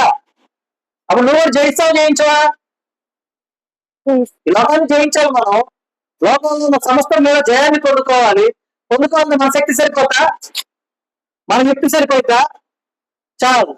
కానీ తండ్రి వల్ల యేసు ప్రభువు ఏ విధంగా అయితే పొందుకున్నారో దాన్ని మనకి ఇస్తా ఉన్నప్పుడు మనం జయించేవారుగా ఉంటాం కదా. అదే కదమ్మా. ఎందుకంటే యేసయ్య లోకాన్ని ఎలా జయించాడో చూపించాడు. మిక్కిలి ఆకలి ఉన్నప్పుడు ఏం జరిగిందో చూసాం. లోకం కొరకు లోకాన్ని రక్షించడానికి వచ్చినప్పుడు లోకాన్ని చూపించిన విధానాన్ని చూసాం. విడిచిపెడతారు, నీకు సమస్తము ఇస్తారు, మహిళలు ఇస్తారు అన్నప్పుడు కూడా అది నాకేం అవసరం లేదన్న విధానాన్ని చూసాం. సమస్తము జయించిన విధానాన్ని అక్కడ చూసాం. ఓకేనా? పరీక్ష, శోధన, గెలవడం చూసాం. మరి ఆ శోధన, పరీక్షలో మనం గెలవాలి అంటే మన పక్కన ఎవరు ఉండాలి? మన పక్కన గుర్తుపెట్టాను, ప్రశ్నాపత్రం ఇచ్చిన వారు మన పక్కన ఉంటే ఉపయోగం లేదు. ఎగ్జామ్ రాయడానికి మనం వెళ్ళినప్పుడు మనకి ఎవరిస్తారు? ఇన్విజిలేటర్ అంటాం. ప్రశ్నాపత్రం ఇచ్చిన వాళ్ళు మన పక్కన ఉంటే ఉపయోగం ఉంది. వాళ్ళకి ఏం తెలుసు? ఇప్పుడు ఇంటర్మీడియట్ ఎగ్జామ్స్ జరుగుతున్నాయి అనుకోండి, 7th క్లాస్ వాళ్ళు టీచర్ లేకపోతే 10th క్లాస్ చెప్పే టీచర్ ఎవరో తీసుకుంటే వేస్తారు. ఇంటర్మీడియట్ చేసే వాళ్ళు లేదు. ఇంటర్మీడియట్ వాళ్ళు వేసినా కూడా అక్కడ సబ్జెక్ట్ కి, ఇప్పుడు సపోజ్ ఏదైనా సబ్జెక్ట్ తెలుగు అనుకుందాం వర్క, ఆ తెలుగు సబ్జెక్ట్ ఎగ్జామ్ అయితే ఫిజిక్స్ వాళ్ళు కెమిస్ట్రీ వాళ్ళు వేస్తారు అక్కడ. ఎందుకు? చెప్పకుండా ఉండడానికి. ఓకేనా? అదే ప్రశ్న పత్రాన్ని తయారు చేసిన పోటీ మీ పక్కన ఉంటే స్టేట్ ర్యాంక్ లేదు కదా, అవునా కదా? అంటే ఇక వాళ్ళు చెప్పింది నువ్వు రాయాలని అర్థం కాదు, వాళ్ళ జ్ఞానాన్ని నీకు ఉండాలని అర్థం. ఇప్పుడు బోర్డులో ప్రశ్న పత్రం తయారు చేస్తారు, 5 సెట్లు తయారు చేస్తారు వాళ్ళు, లేదా 4 సెట్లు తయారు చేస్తారు. ఇప్పుడు ఆ తయారు చేసిన సెట్స్ లో వాళ్ళు ఏమి ఇచ్చినా రాయగలిగిన జ్ఞానం నీది అనుకో. ఇచ్చిన ప్రశ్న పత్రం నీ ముందు నీ పక్కనే ఉన్నట్టు, ఆ బోర్డులో ఉన్నట్టు లెక్క. ఎందుకని? వాళ్ళు ఏది ఇచ్చినా నువ్వు రాయగలవు కదా. రాయాలంటే నీకు ఏముండాలి? నువ్వు చదివింది నీకు జ్ఞాపకం ఉండాలి, అవునా కదా? జ్ఞాపకం ఉండాలంటే ఏం చేయాలి? నువ్వు దాన్ని అనుదినము కూడా నెమరు వేయాలి, ఆలోచించుకోవాలి. ఆ రీతిగానే మనం ఆ విధంగా ఉంటే జయించేవారుగా ఉంటాం. ఆయన మన పక్షాన ఉండే విధంగా ఉండాలి అంటే మన ఆలోచనలు, మన ఆచరణలు, మన సమస్తము, మన ప్రవర్తన సమస్తము కూడా దేవునికి అనుదృష్టి ఎదుట యోగ్యమైనదై ఉండాలి. ఆయన ఇష్టపడాల. మనం బంధువులు పిలుస్తున్నారు, మా పొదుగులు పిలుస్తున్నారు ఇంటికి రమ్మని, వెళ్ళగానే వాళ్ళని బాగా చూసుకునే వాళ్ళ ఇంటికి వెళ్తామా? లేదు, ఎందుకు వచ్చారు అనే వాళ్ళు పిలుస్తున్నారు, వాళ్ళ ఇంటికి వెళ్తాం. ఎవరింటికి వెళ్తాం మనం? అంటే ప్రేమ, అభిమానం, ఆప్యాయత ఉన్న వాళ్ళు పిలుస్తుంటే మనం వెళ్ళడానికి ఇష్టపడతాం. వాళ్ళు పిలవకపోయినా వెళ్ళాలని చూస్తుంటాం. కానీ పిలిచి ఎంతో ఆప్యాయంగా పిలిచి మనం వెళ్ళాక వచ్చారు వీళ్ళు అన్న విధంగా ఉన్న వాళ్ళ ఇంటికి వాళ్ళు ఎన్నిసార్లు పిలిచినా వెళ్ళాలనుకుంటాం మనం? అనుకోము. మరి ఆలోచించండి, అలాగే ఉన్నటువంటి వారు ఈ లోకస్తుల దగ్గరికే మనం వెళ్ళినప్పుడు నువ్వు ఆ రీతిగా వేసే వస్తాడా నీ దగ్గరికి? సరే, ఆప్యాయతతో, అనురాగంతో, ప్రేమతో, సాత్వికముతో, దీన మనస్సుతో ఉన్నాయా? ప్రతి ఒక్కరిని కూడా ఆయన చూసిన విధానంతో నువ్వు చూడగలిగినప్పుడు ఆయన ఎప్పుడూ నీ పక్షానే ఉంటాడు, నీతోనే ఉంటాడు, నిన్ను నడిపిస్తూనే ఉంటాడు. నువ్వు ఎప్పుడు ప్రతి విషయంలో నువ్వు గెలుస్తూనే ఉంటావు. ఇంకా మనం పాడుతున్న పాట కూడా కథ మొత్తం మార్చగలిగిన విధానం అక్కడ కలుగుతుంది. స్థితి మొత్తం మార్చగలిగిన విధానం అక్కడ కలుగుతుంది. స్థితి మార్చిన విధానం మనం యోసేపు దగ్గర చూడొచ్చు. ఖైదీగా ఉన్నటువంటి ఆయన ఎవరుగా ఉన్నాడు? రాజు కన్నా పైవాడుగా ఉన్నాడు. స్థితి మార్చాడు అక్కడ. అర్థమైందా? కథ మొత్తం మార్చాడు. ఎక్కడ? ఎస్తేరు దగ్గర కథ మార్చాడు. తర్వాత ఎక్కడ మార్చాడు? కుష్ఠరోగి దగ్గర కథ మార్చేశాడు. ఎందుకంటే రక్తస్రావం కలిగిన స్త్రీ అంటే ఆమె పరిస్థితి తెలిసిన వాళ్ళే ఆమెను అపవిత్రంగా చూస్తారు. మిగతా వాళ్ళు తెలియని వాళ్ళు ఎవరు కూడా ఆమెను చూడరు. కానీ కుష్ఠరోగి పరిస్థితి తెలియకుండా ఉంటుందా? కుష్ఠరోగి అంటే ఎవరు? ఊరు చివరి ఉండాలి. అది కూడా గుంట తీసి గుంట్లో ఉండాలి. వర్షం పడ్డా, వర్షం నీళ్ళు లోపల ఉన్నా ఆడే ఉండాలి, బయటికి రావడానికి. వాడి కథంతా మార్చలే. ఆయన మన పక్షాన ఉండాలి, అప్పుడే సమస్తం మార్చబడతాయి. అదే ఆయన చెప్తున్నది కూడా, నేను నీ పక్కన ఉంటాను, నేను నడిపిస్తాను, నీకు జయాన్ని ఇస్తానంటున్నాడు. అదే ఇక్కడ చెప్తున్నాడు, నేను నా తండ్రి వాళ్ళ అధికారంలో పొందినట్టు జయించుచు అంతటి వరకు నా క్రియలు జాగ్రత్తగా చేయవారికి జనులమే అధికారం ఇచ్చదను. ఇక్కడ అధికారం ఇచ్చాడు. నాకేమిచ్చాడు? జీవగ్రంథంలో ఎప్పటికీ ఉండే విధంగా పేరిచ్చి, తర్వాత తెల్లని వస్త్రాలు ఇచ్చాడు. వాటిని ఏం చేయమంటున్నాడు? నేను వచ్చే వరకు మీకు కలిగి ఉన్నదాన్ని గట్టిగా పట్టుకోమంటాడు. అంటే మనకి ఇచ్చిన వస్త్రాలను జాగ్రత్తగా పట్టుకోమంటాడు. ఇక్కడ ఏమి ఇచ్చాడు? అధికారాన్ని ఇచ్చాడు. అధికారం అంటే ఏంటిది? కిరీటం దేనికి సాదృశ్యం? అధికారానికి సాదృశ్యం. అంటే ఒక మాటలో చెప్పాలంటే కిరీటాన్ని ఇస్తున్నాడు. దీని విషయంలో ఏం చెప్తున్నాడో చూడండి. 3వ అధ్యాయము 11-12 వచనాలు చూడము. నేను త్వరగా వచ్చుచున్నాను, ఎవడైనా నీ కిరీటం సంహరింపకుండానట్లు నీకు కలిగిన వారిని గట్టిగా పట్టుకోను. జయించు చాలు సార్, అసలు చదువు 12 వచ్చాను. జయించు వానిని నా దేవుని ఆలయంలో ఒక స్తంభంగా చేసిదును.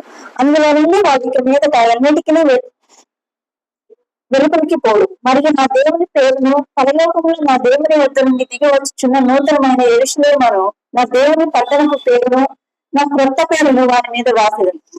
ఇక్కడ చూడండి ఏం చెప్తున్నాడు. నేను త్వరగా వచ్చుచున్నాను, ఎవరునో నీ కిరీటాన్ని అపహరించకుండా చూసుకోమంటున్నాడు. కిరీటం అంటే ఏంటి? దేనికి సాదృశ్యం? అధికారం. ఏం అధికారం ఇచ్చాడు? జరుగుతున్న అధికారం ఇచ్చాడు. ఆ అధికారం ఇస్తూ ఏమన్నాడు? నేను తండ్రి వల్ల ఎలా పొందుకున్నానో, ఎలా జయిస్తున్నానో ఆ జయాన్ని, ఆ అధికారాన్ని మీకు ఇస్తున్నా, అయితే దుర్వినియోగం చేసుకోండి. ఈ మాట విశ్వాసులకును అలాగే సేవకులు మాట చెప్పారు. దుర్వినియోగం అంటే ఏంటంటే, నేను మీ పాస్టర్ గారినమ్మా, ఏంది నాకు ఇంకా కుర్చీ వేయలేదు మీరు అంటే నేను లేచి అక్కడికి కడుక్కోవాలా? పోయి వెండి పాత్ర తీసుకురండి. మన ఇంట్లో ఏదైనా ఒక సంబంధం విషయం ఏమైనా మాట్లాడుకుంటున్నాం, ఇంకా పూర్తి కాల, పెళ్లి విషయం ఒకటి మాట్లాడుతుంది, చర్చలు జరుగుతూ ఉంది, ఇంకా పూర్తి అవ్వాలా. ఇప్పుడు ముందు మాట్లాడుకున్నాక కాపరి చెప్పాలా? మాట్లాడుకోక ముందే చెప్పాలా? మాట్లాడుకోక ముందు చెప్తారా? చెట్టు కాకపోతే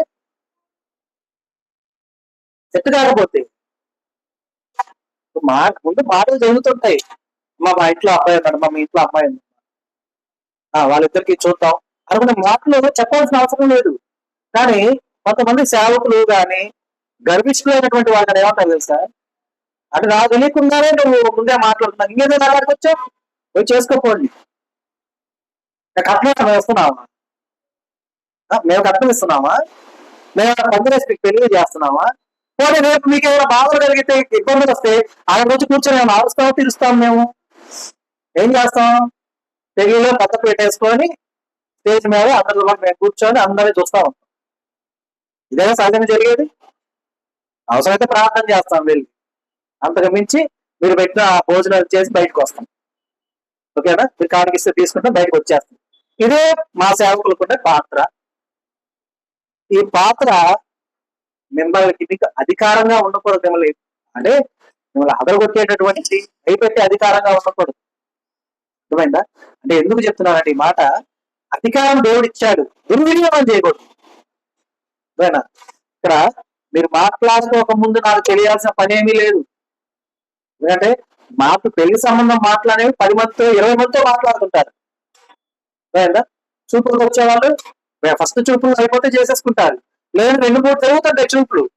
ప్రతిదానికి చెప్పాలా? నాకు ఉపయోగం ఉందా చెప్తే? సరే ఊరికి అనుకున్నాం, జస్ట్ చెప్తున్నా.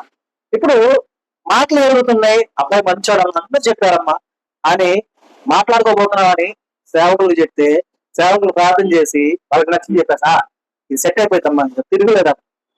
తీరా ఆవిడ పోయాక కట్నం ఎక్కువ అడిగారు, మన దగ్గర అంత స్తోమత లేదు, ఇక క్యాన్సిల్ అయింది. ఇప్పుడు ఎవరు అనుకుంటారు? మీరు సేవకులు అనుకుంటారా? అదే నీ దేవుడు అయితే అని చెప్తే కదా అన్న చెప్పాడు, అంతే కదా. దేవుడు అంత బాగుంది అయితే అంటే అన్న చెప్పాడు, మరి ఇది ఎందుకు అవ్వలేదు? అంటే ఇక్కడ అన్న అబద్ధం ఆడాడా, దేవుడు అబద్ధం ఆడాడా? అధికార దుర్వినియోగం. ఉన్న అధికారం ఏంటి? నీ శ్రేయస్సుకే దేవుణ్ణి అడగటానికి ఇచ్చిన అధికారం అది. విశ్వాస యొక్క శ్రేయస్సుకై వారి తరపున, వారు పొరపాటు చేసిన, వారు ఒకవేళ తప్పు మార్గంలో వెళ్తున్నా వారి పక్షాన దేవుని ఒప్పించుకోవడానికి ఇచ్చిన అధికారం అది. జరుగుల అధికారం అంటే ఇక్కడ వెంటనే కంటిన్యూషన్ ఉన్నటువంటి విధానం, ఇరుగు దండం ఇచ్చి కుండ్ర బలగొట్టు అంటే ఇది తప్పు అర్థం చేసుకునే విధానం కాదు. కుండ బద్దలు కొట్టినట్టు వాళ్ళని పగలగొట్టినట్టు అర్థమైందంటే వారిలో ఉన్న చెడుని వారి నుండి వారికి తెలియకుండా తీసేయని అర్థం. అర్థమైందా? అంతేగాని నీలో ఇదిగో ఈ తప్పు నీలో ఉంది, ఇది మార్చుకోవాలి, అది నువ్వు రావాలి తెచ్చి నేను ఉపయోగం ఉందా? మార్చలేనప్పుడు నేను ఎట్లా సేవకుని అవుతాను? అరే బురగంటిలో వస్త్రం ఉతకాలా? బురగంటిలో వస్త్రం తీసి అవసరం లేదు బయట పట్టు తెచ్చుకోవాలంటే నాకు బలం లేదనా, శక్తి లేదనా, లేదా ఉతకలేదని అర్థం ఏంటి? మా డాక్టర్ ఎవరికి అవసరం? ఓకేగా, రోగం వచ్చింది మీ డాక్టర్ దగ్గరికి వస్తే నీకు రోగం వచ్చింది వచ్చేసి దూరం ఉండి రాకపో అని చెప్పి అయితే ఆరోగ్యవంతంగా ఉన్న రమ్మని రావాలంటే ఉపయోగం ఉందా? ఉందా? నేను చేసే పని అదే. అందరూ అనట్లేదు, లేదు కొందరు ఉన్నారు అలాంటి పనులు చేస్తారు. వాళ్ళకి ఎప్పుడు తెల్లని వస్త్రంతో ఉన్న వాళ్ళే కాదు. గుడి కట్టిందా, వాటిని ఆ గుడికి వదిలించలేదు కాబట్టి, ఆ ధైర్యం లేదు, ఆ బలం లేదు, ఆ శక్తి లేదు కాబట్టి మీరు ఇంకా చర్చికి రావద్దు, మందిరానికి రావద్దు. నేను రావద్దు అంట. అధికార దుర్వినియోగం. అర్థమైందా? దేవుని ఎదుట నిన్ను ఎలా నేను రానిచ్చానని దేవుడు అడిగే ప్రశ్నకు సమాధానం చెప్పగలిగిన సేవకులు ఉంటారా? ఈ రీతిగా ఉంటే కనుక మట్టిలోంచి వచ్చినటువంటి ఆ కలువకు ఉన్నటువంటి ఆ విధానంతో మట్టి అంటని వారుగా ఉంటారు ఎవరైనా? కలుపు బురదలోంచి వస్తుంది, కలువేనా? ఆ బురదలోంచి వచ్చింది. అది వచ్చి విచ్చుకున్న తర్వాత దాని మీద అసలు ఒక్క బురద మరక కూడా ఉండదు. మరి అదేమో శుభ్రం వచ్చుకుంటుందా? లేదు. అది అలా ఉంటుంది. అంత క్లీన్ గా, అంత ప్యూర్ గా ఎవరు రాగలరు దేవుని దగ్గరికి? ఎవరూ రాలేదు. అయినా కూడా దేవుడు ఏం చేస్తున్నాడు? నిన్ను ఆదరించాడు. నిన్ను ఆదరించి నీకు ఒక అధికారం ఇచ్చి, నీకు ఒక అవకాశం ఇచ్చి ఎదుటి వారిని ఆదరించమన్నాడు. లేదా? అంత పర్ఫెక్ట్ గా ఉంటే నీతో పని వాళ్ళకి డైరెక్ట్ దేవుడితో వాళ్ళు సంచరించరు, అదే కదా?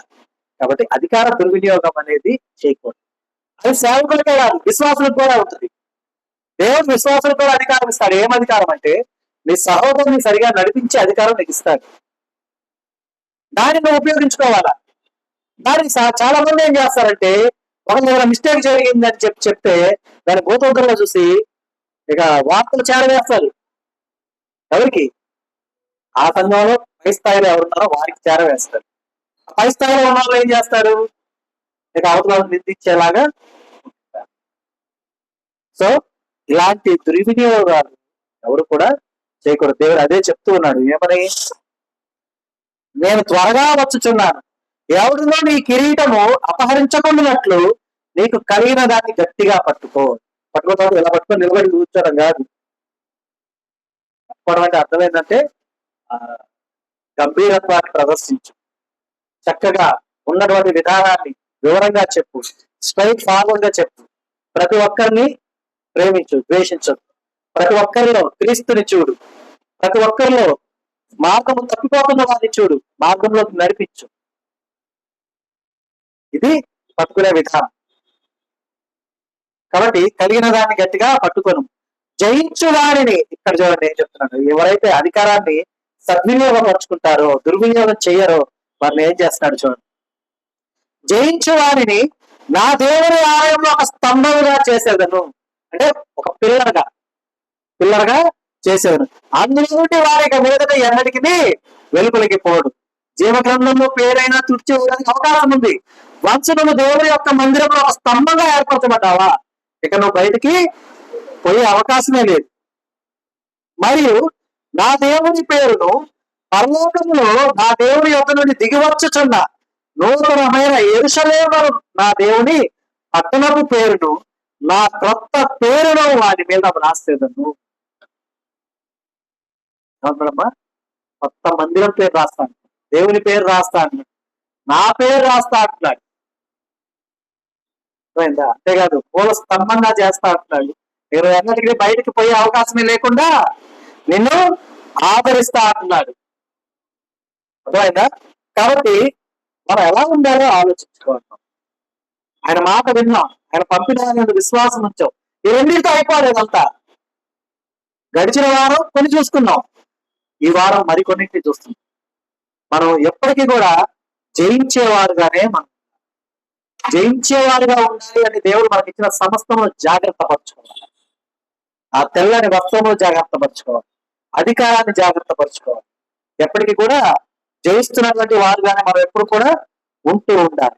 ఆ విధంగా ఉన్నప్పుడు మాత్రమే మనం ముందుకు వెళ్ళగలుగుతాం, గెలిచేవారుగా మనం ఉంటాం. అలాగే చూడమ్మా 17వ అధ్యాయం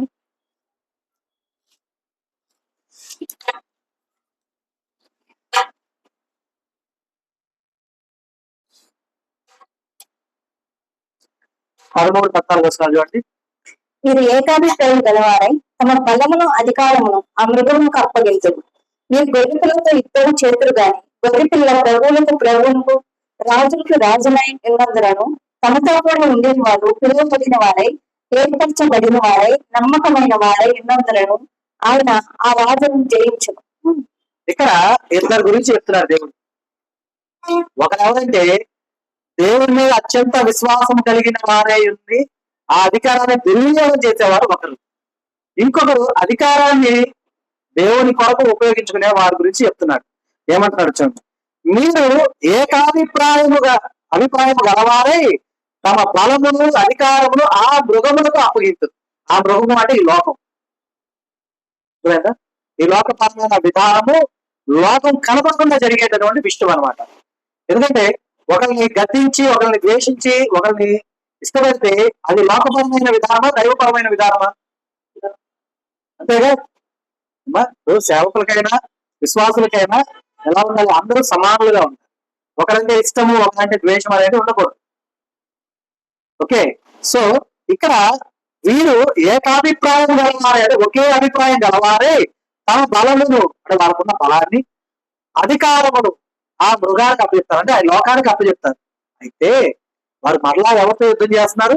గొర్రెపిల్లతో యుద్ధం చేస్తున్నారు. గొర్రెపిల్ల అంటే సాధు జంతువుగా ఉంది. సాధువు కాదు, సాధువు అంటే అర్థం మారిపోతుంది. సాధు జంతువు అయినటువంటి గొర్రెపిల్లతో యుద్ధం చేస్తున్నారు. అంటే లైక్ ఎట్లా అంటే బలము లేని వారితో యుద్ధం చేస్తున్నారు అంటే అర్థం. అయితే ఆ బలము లేని వారే, కానీ ఆ బలము లేని వారు ఎవరుగా ఉన్నారు అంటే వారికి ఎవరున్నారు అని అర్థం. చూడండి, ఆ గొర్రెపిల్ల ప్రభువును రాజులకు రాజునై ఉన్నందున ప్రభువున తనతో కూడా ఉండిన వారు పిలువబడిన వారై ఏర్పరచబడిన వారై నమ్మకమైన వారై ఉన్నందున ఆయన ఆ బలవంతులను గెలుస్తాడు. అంటే వీరంతా ఎవరైతే పిలువబడ్డవారుగా ఏర్పరచబడ్డవారుగా నమ్మకంగా ఉన్నారో వారు ఎవరిని గెలుస్తున్నారు? బలమున్న వారును అధికారం ఉన్న వారును ఏకాభిప్రాయం కలిగిన వారు గెలుస్తున్నారు. అంటే ఇది మనకు సాదృశ్యంగా ఉంది బాగా. ఓకేనా? సరే, వివరణ వద్దులేండి, మళ్ళీ ఎవరు నొప్పించినట్టుంటది. కాబట్టి చూడండి, గెలుపు అంటే ఎదుటి వాటిని బాధించి గెలిచేది ఇప్పటికీ గెలుపు. అంటే నేను చెప్తుంది దైవపరమైన విధానము, దైవపరంగానే చూసే విధానం. యేసయ్య యుద్ధం చేయగలిస్తే రోమా ప్రభుత్వం అయినా సరే ఐగుప్తు దేశం అయినా సరే ఏది కూడా మిగలదు. ఉంటుందా? వ్యతిరేకించే వాళ్ళు ఒక్కరు కూడా భూమి మీద ఉంది. ఆయనే ఖడ్గం చేకూని యుద్ధం చేయగలిస్తే, ఆయనే యుగ యుగాల జీవితం కలిగిన ఆయనే అందరినీ సమాన దృష్టితో చూస్తుంటే ఏకాభిప్రాయం కలిగిన వాడు వారికి ఉన్న బలాన్ని గొప్ప అనుకొని వారికి ఉన్న అధికారం, అంటే వారికి ఉన్నటువంటి హక్కు కావచ్చు ఏదైనా సరే ఉన్న అధికారాన్ని ఈ లోకానికి అప్పచెప్పి యేసయ్యనే గెలుద్దామని చూస్తే జరిగే పనేనా? గొర్రె పిల్లతో యుద్ధం చేయటం అంటే కళ్ళ ముందు వారికి బలం లేదని కనపడుతూ ఉండి ఉండొచ్చు, కానీ వారి బలం క్రీస్తు ఉండగా ఆ క్రీస్తు వీరిని పిలుచుకొని ఏర్పాటు చేసుకుని, ఎందుకని వీరు నమ్మకమైన వారిగా ఉండి ఉండగా యుద్ధం యెహోవాదైద్దా నీది నాదైద్దా? యెహోవాదైద్ది. ఆయన ఆ రాజులను జయించును, మరి గెలుస్తాడు. యుద్ధం అనగానే మన సిద్ధమైన మరుక్షణం యుద్ధం ఆగిపోదమ్మా. అర్థమైందా? యుద్ధానికి కొన్ని సంవత్సరాలు కూడా పడుతుంది యుద్ధం జరుగుతున్న క్రమం. అర్థమైందా? గెలుపు ఓటములు అనేది సహజం యుద్ధంలో, కానీ ఎప్పుడు కూడా మంచి గెలుస్తుంది అనేది మనకు బాగా తెలిసిన విషయం. కనుక మంచి అంటే దైవపరమైన విధానం కాబట్టి దేవుడు ఎప్పుడు కూడా తనని నమ్ముకున్న వారి పక్షాన ఆయన ఎప్పుడు నిలబడి ఉంటాడు, వారిని ఎప్పుడు కూడా గెలిపిస్తూనే ఉంటాడు. తాత్కాలికంగా అపజయం కనిపించదంటే తాత్కాలికంగా కనపడుతుంది అపజయం, కానీ ఎప్పటికీ కూడా అపజయం వారిని ఏలదు. ఎందుకంటే ఇక్కడ వీరందరూ ఏకాభిప్రాయంతో మృగానికి వారి అధికారాన్ని సమస్తం అప్పచెప్పి గొర్రెపిల్ల మీద యుద్ధం చేయడానికి సిద్ధమయ్యారు. కానీ ఆ గొర్రెపిల్ల ఎవరు? ఎలా ఉన్నారు? రాజులకు రాజు ప్రభువులకు ప్రభు అయి ఉన్నాడు. ఎలా గెలవగలుగుతారు? గెలవగలరా? గెలవలేదు. కాబట్టి మనం కూడా ఆయన పక్షాన మనం ఉండాలి, ఆయనతోనే ఉండాలి. మనం ఆయన మనల్ని విడవకుండా ఉండే విధంగా మనం ఉండాలి కదా. అప్పుడు మనం ఎలా ఉంటామా? జయించేవారుగా ఉంటాం. ఈ లోకంలో ఈ లోకపరమైన కిరీటాలు పెట్టుకొని, ఈ లోకపరమైన సైన్యాన్ని వెనకేసుకొని, ఈ లోకపరంగా దర్పంగా ఉండే ఉపయోగం ఉందా? లేదు. దేవుడు అనుగ్రహించిన సమస్తమును గ్రహించిన వారుగా ఉంటూ, ఆ సమస్తముతో మనం సంచరించే వారుగా ఉంటూ, ఆయన మనతో పాటు నిత్యము ఆయనతో మనల్ని సంచరింపజేసుకునే విధంగా మనం ఉన్నప్పుడు ఎప్పుడు కూడా సంతోష సమాధానాలతో ఉంటాం. గెలుపు అనేది, ఈ లోకపరమైన గెలుపు అనేది తాత్కాలికమైన సంతోషాన్ని ఇస్తుంది అంతే. దైవపరమైన గెలుపు ఎప్పటికీ కూడా ఎలా ఉంటది? శాశ్వత ఆనందాన్ని ఇస్తుంది. అర్థమైందా? కాబట్టి మనం గమనించాలి. చివరిగా చూడండి 21వ అధ్యాయం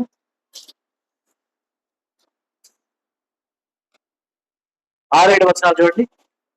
మరియు ఆయన నాతో ఇట్లానే సమాప్తమైనవి నేను అల్ఫయు ఓమేయుడు అనగా ఆదిను అంతమును ఉన్నవాడు. రసిగల వారికి జీవజలముల బుగ్గలోని జలంలో నేను ఉచితంగా అనుగ్రహించను.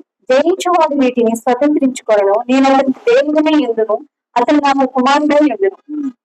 మరియు ఆయన నాతో ఇట్లానే సమాప్తమైనవి నేనే ఆల్ఫయు ఒమేగయు అనగా ఆదియు అంతమునై ఉన్నవాడు. దప్పిగొని వారికి జీవజలముల బుగ్గలోని జలమును నేను ఉచితముగా అనుగ్రహించు. జయించువాడు వీటిని స్వతంత్రించుకొనను. నేను అతనికి దేవుణ్ణై ఉండును, అతడు నాకు కుమారుడై ఉండును. నేను దేవుణ్ణై ఉంటాను, వాడు నాకు భక్తుడై ఉంటాను అంటున్నా. ఎవరై ఉంటా అంటున్నాడు? కుమారుడై అంటే హక్కుదారుడై. ఎప్పుడు ఎప్పుడు జయించినప్పుడు.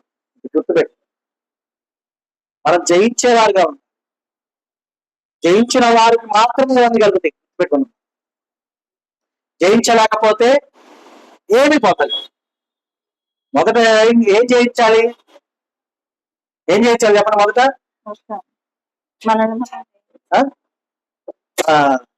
పాస్టర్ గారి మనసు కావాలి.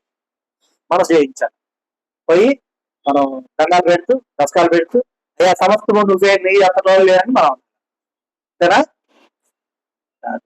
మొదట దేవుణ్ణి గెలుచుకోవాలి, దేవుని మనస్సు గెలుచుకోవాలి. పాస్టర్ అయినా సేవకుడైనా మీ వంటి వాడేనమ్మా. ఏముంది గొప్ప అంతకన్నా మించి?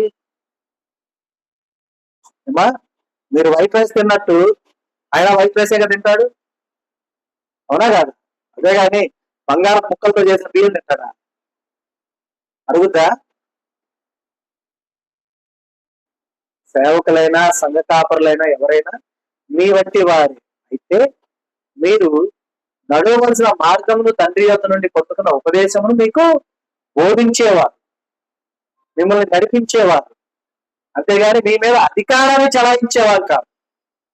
మీ వల్ల దుష్టత్వం మీద అధికారం కలిగిన వారు దాన్ని తరివేట. అంతేగాని మీరు పనికిరాని వారని చెప్పి మీ మీద నిందలు వేసి మిమ్మల్ని తెరగొట్టేవారు కానే కాదు.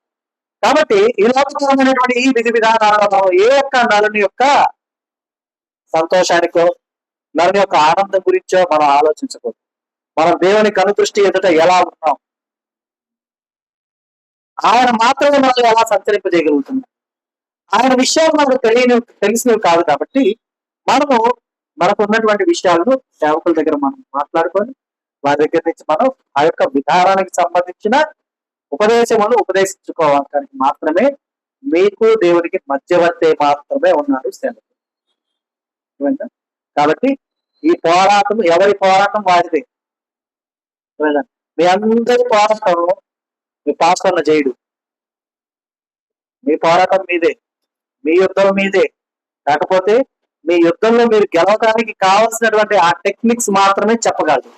విశ్వాస యాత్రలో ఎలా నిలబడాలి, దేవునికి ఇష్టమైన బిడ్డలుగా ఎలా ఉండాలి, దేవుడితో సంచరింపజేయగలిగినటువంటి విధానం ఎలా అవలంబించుకోవాలి, ఇవి మాత్రమే సేవకులు మీకు ఉపదేశించగలరు. అంతేగాని వారికి ఉన్న అధికారాన్ని బట్టి మిమ్మల్ని ఆ అధికార దుర్వినియోగం వారు చేస్తే దేవుడు వారిని కూడా తీసుకెళ్లి ఆ మృగాన్ని పంపిస్తాడు.